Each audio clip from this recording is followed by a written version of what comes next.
pagi teman-teman, perkenalkan saya Wicaksono Luksono Muhammad 0611840088 dari kelompok 8 kelas bahasa Indonesia 46.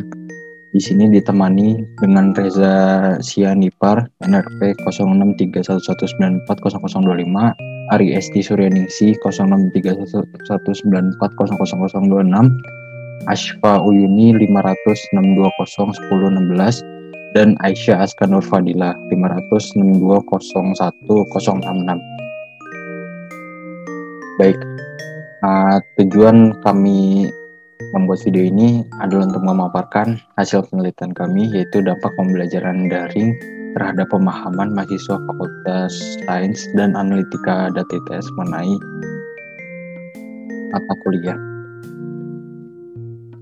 Untuk selanjutnya saya akan share screen. Untuk yang pertama, pendahuluan. Di dunia khususnya Indonesia tengah digemparkan dengan munculnya virus yang bernama virus corona 19. Di Indonesia sendiri, virus corona ini masuk pada bulan Maret 2020. Hal tersebut sangat berdampak pada seluruh aktivitas di berbagai sektor. Salah satunya adalah sektor pendidikan. UNESCO menyebutkan bahwa pandemi COVID-19 mengancam 577.305.660 pelajar dari pendidikan prasekolah dasar hingga menengah atas dan 86.034.287 pelajar dari pendidikan tinggi di seluruh dunia. Sejak COVID-19 mulai melanda di Indonesia, pemerintah mulai menggunakan anjuran untuk menjaga jarak dan tetap beraktivitas di rumah. Kegiatan pembelajaran pun terpaksa dihentikan dan digantikan dengan sistem daring atau dalam jaringan. Pembelajaran dalam jaringan atau daring adalah sistem pembelajaran berbasis komputer yang memanfaatkan teknologi internet atau teknologi informulirasi. Hal tersebut dilakukan agar dapat mengurangi kluster baru penyebaran virus COVID-19. Para mahasiswa tidak bisa bertatap muka langsung di kampus, melainkan harus belajar secara daring selama kurang lebih 2 semester atau 1 tahun. Mahasiswa dihadapkan dengan pembelajaran daring yang menurut beberapa pendapat lebih melelahkan dan pemahaman materi yang disampaikan juga kurang dipahami secara maksimal dibandingkan dengan perkuliahan offline. Lalu perkuliahan daring juga dapat menjadikan beberapa mahasiswa lebih pasif dan dapat menanggapi atau bertanya. Dalam kesempatan ini, penulis akan melakukan penelitian mengenai seberapa besar dan bagaimana dampak perkuliahan daring yang disebabkan oleh mahasiswa mengenai mata kuliah yang diterima. Permasalahan yang dapat diangkat pada jurnal ini adalah dampak pembelajaran daring terhadap pemahaman mahasiswa mengenai mata kuliah. Lalu yang kedua, bagaimana solusinya. Lalu tujuannya dalam pembuatan dari karya tulis ini adalah mengetahui dampak yang ditimbulkan pembelajaran daring selama terhadap pemahaman mahasiswa mengenai mata kuliah. Yang kedua, mengetahui solusi yang tepat guna mencegah kemungkinan buruk yang diakibatkan oleh pembelajaran daring. Baik, untuk selanjutnya akan dilanjutkan oleh teman saya. Baik, jadi saya akan melanjutkan presentasi dari teman saya. Yang kedua adalah metode penelitian. Metode yang digunakan dalam penelitian ini adalah metode kuantitatif. Penelitian ini tuh dilakukan dengan tahap awal, merupakan tahap persiapan studi kasus dengan cara mencari data dan mengumpulkan data penelitian yang relevan dan sesuai dengan judul penelitian, baik dari media cetak, yaitu dari buku atau koran, maupun dari media internet. Lalu tahap berikutnya adalah proses pembuatan kuesioner, di mana dari kuesioner tersebut dapat menjawab dan mendapatkan hasil dari tujuan penelitian. Setelah membuat kuesioner, penulis menyebarkan kuesioner ini dan mengumpulkan data kepada responden melalui bentuk Google Form. Kuesioner tersebut ditujukan pada mahasiswa Fakultas Sains dan Analitika Data ITS. Dari data yang diperoleh, penulis akan menganalisa data tersebut untuk menyusun hasil dari penelitian. Lalu yang bab ketiga adalah hasil dan pembahasan. Berdasarkan hasil survei yang telah dilakukan melalui kuesioner Google Form yang dibentuk, didapatkan sebanyak 58 mahasiswa sebagai respondennya.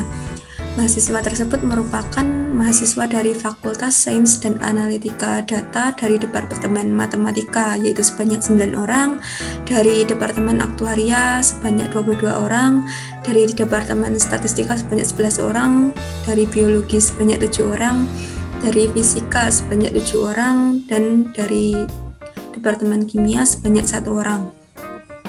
Lalu responden berasal dari angkatan 2018 dengan presentasinya sebanyak 17,5%, sedangkan dari angkatan 2019 sebanyak 15,8% dan angkatan dari 2002 banyak 67%. Lalu di sini terdapat beberapa gambar diagram dari responden yang dihasilkan dari Google Form tersebut.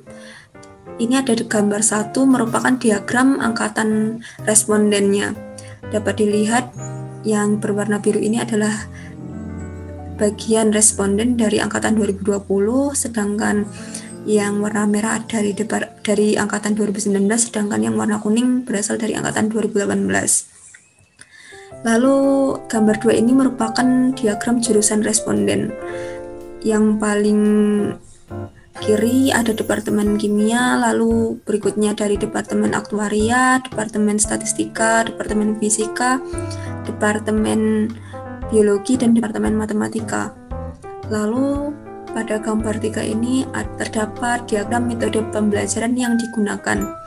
Berdasarkan diagram metode pembelajaran yang didapatkan dari diagram ini, didapatkan bahwa masih cukup banyak mahasiswa dari situ yang masih melaksanakan kuliah secara online. Terlihat pada diagram berwarna biru menunjukkan persentase sebanyak 94,7%, di mana 54 responden saat ini sedang menjalankan pembelajaran online atau daring, dan sebanyak 2 orang responden dalam persentase 3,5% sudah menjalankan kuliah secara offline ataupun tatap muka. Lalu sedangkan sisanya 1,8% dari responden melaksanakan pembelajaran offline dan online secara langsung. Lalu berikutnya akan dijelaskan oleh teman saya. Baik, di sini saya akan melanjutkan pembahasan. Nah, pada gambar 4 ini terdapat diagram skala pemahaman terkait metode yang digunakan. Nah, garis horizontal ini menunjukkan skala pemahaman, yang mana nilai skala 1 menunjukkan responden tidak paham terkait metode yang digunakan, sedangkan semakin besar yaitu skala 10 menunjukkan responden sangat paham terkait metode yang digunakan. Nah, dari hasil survei tersebut didapatkan skala 1 dan skala 10 memiliki presentasi yang sama, yaitu 1,8%, sedangkan presentasi tertinggi yaitu 29,8% terdapat pada skala 7. Nah, hal ini dapat disimpulkan bahwa mahasiswa Fakultas Sains dan Analitika Data masih paham terkait materi yang diajarkan menggunakan metode pembelajaran daring. Nah, selanjutnya gambar 5 ini merupakan diagram tipe mata kuliah yang sulit dipahami saat online.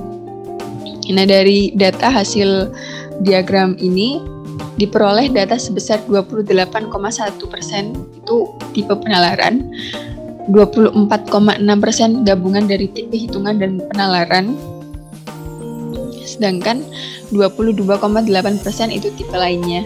Nah, dari sini dapat disimpulkan bahwa tipe mata kuliah penalaran menjadi tipe yang sulit dipahami saat pembelajaran daring. Nah, bukan hanya itu, tipe hitungan juga menjadi salah satu tipe yang sulit dipahami. Nah, hal-hal seperti ini dapat disebabkan karena terbatasnya cara penyampaian, sehingga materi penalaran dan hitungan itu kurang dapat diterima dengan jelas. Nah, selanjutnya untuk gambar diagram yang ke-6 itu merupakan diagram jumlah mata kuliah yang dipahami. Nah, dari hasil survei yang menunjukkan pada diagram ini terdapat sebanyak 15 responden atau 26,3% memilih indikator 4, sedangkan indikator 1 sebanyak 7%, dan sisanya menunjukkan indikator 7 dan 8, yang mana 7 dan 8 ini memiliki persentase yang paling sedikit. Nah, dari hasil diagram ini dapat disimpulkan bahwa dari mata kuliah yang diambil oleh mahasiswa Fakultas Sains dan Analitika Data ini, jumlah mata kuliah yang dipahami hanya sebanyak 4 mata kuliah dari keseluruhan mata kuliah yang diambil. Nah, hal-hal tersebut itu dapat terjadi karena beberapa faktor, baik faktor internal maupun faktor eksternal. Nah, pemahaman mata kuliah yang kurang dapat dipahami ini itu bisa jadi karena terbatas jarak, sehingga mahasiswa cenderung lebih pasif dalam bertanya atau menanggapi. Nah, selain itu juga dipengaruhi oleh faktor eksternal, yaitu seperti kendala-kendala jaringan atau sebagainya. Oke, selanjutnya di gambar ke-7 kita bisa melihat ada diagram kendala yang dihadapi saat daring. Para responden mengisi beberapa jawaban, ada seperti kuota, jaringan internet, penyampaian materi, situasi di rumah. Jadi rata-rata di sini itu kita bisa melihat para responden mengisi itu permasalahannya adalah jaringan internet. Jadi dapat disimpulkan secara keseluruhan jika kendala yang sering terjadi itu adalah pembelajaran daring itu masalahnya itu jaringan internet yang kurang stabil. Jadi inilah yang menyebabkan pembelajaran kurang maksimal sehingga materi yang dijelaskan juga kurang bisa dipahami. Selanjutnya, gambar ke-8 kita lihat ada diagram cara yang lebih efektif saat berdiskusi. Di sini ada 3 pilihan, yaitu secara online, offline, dan offline dan online yang digabung. Berdasarkan data di atas diperoleh sebesar 68,4% itu dengan offline, 17,5% dengan campuran yaitu offline dan online, dan 14% itu memilih online. Jadi kita bisa simpulkan bahwa cara berdiskusi yang paling efektif adalah dengan cara offline atau bertemu langsung. Kenapa? Karena memang keuntungannya itu lebih positif ya dibandingkan dengan pembelajaran secara online. Karena bisa dilihat jika berdiskusi secara offline itu lebih mudah dilakukan karena tanpa dibatasi kendala jaringan dan waktu, kemudian bisa lebih paham terkait materi yang didiskusikan, lebih mudah bertukar informasi, lebih mudah fokus, dan tidak terganggu oleh notifikasi dari media sosial. Selanjutnya gambar ke-9, kita lihat ada diagram cara untuk memahami materi yang belum bisa dipahami sebelumnya. Nah, di sini berdasarkan data di atas ya, kita bisa melihat bahwa cukup banyak dari responden yang mana saat belum memahami materi yang sudah diberikan, mereka menonton ulang video rekaman penjelasan materi. Selain itu, mereka juga bertanya kepada teman yang lebih paham, mencari referensi lain dari internet, dan membaca ulang materi-materi yang sudah dipelajari sebelumnya. Pemahaman terkait materi kuliah saat ini itu memang salah satu hal yang penting, meskipun ya banyak kendala yang kita alami. Jadi solusi yang tepat dan bisa diterapkan agar lebih paham materi yang disampaikan pada pembelajaran daring itu menjadi suatu hal yang penting. Jadi kita bisa menonton ulang video pembelajaran dari dosen, bertanya teman, mencari referensi dari lain. Jadi solusi itu bukan hanya satu pihak aja, bukan dari dosen aja, tapi mahasiswa juga harus berpikir kritis, kreatif, gimana supaya pemahaman materi kuliah itu benar-benar bisa dipahami. Selanjutnya yaitu kesimpulan dan saran. Kesimpulan. Disimpulkan bahwa perkuliahan atau pembelajaran yang dilakukan secara daring atau dalam jaringan dirasa kurang begitu tepat dan efektif jika dilakukan, karena akan mempengaruhi dan menurunkan persentase pengalaman mahasiswa ITS mengenai mata kuliah yang disampaikan. Kemudian saran. Diharapkan selanjutnya peneliti dapat melakukan riset dengan koresponden dan jangkauan yang lebih luas sehingga hasil yang didapatkan juga lebih maksimal. Selain itu, jika pembelajaran daring masih dilakukan, diharapkan mahasiswa dan dosen dapat menjalankan peran masing-masing dengan tepat, sehingga pembelajaran daring yang dilakukan bisa lebih maksimal. Mungkin itu saja dari kelompok kami. Kalau lebihnya maaf. Wassalamualaikum warahmatullahi wabarakatuh.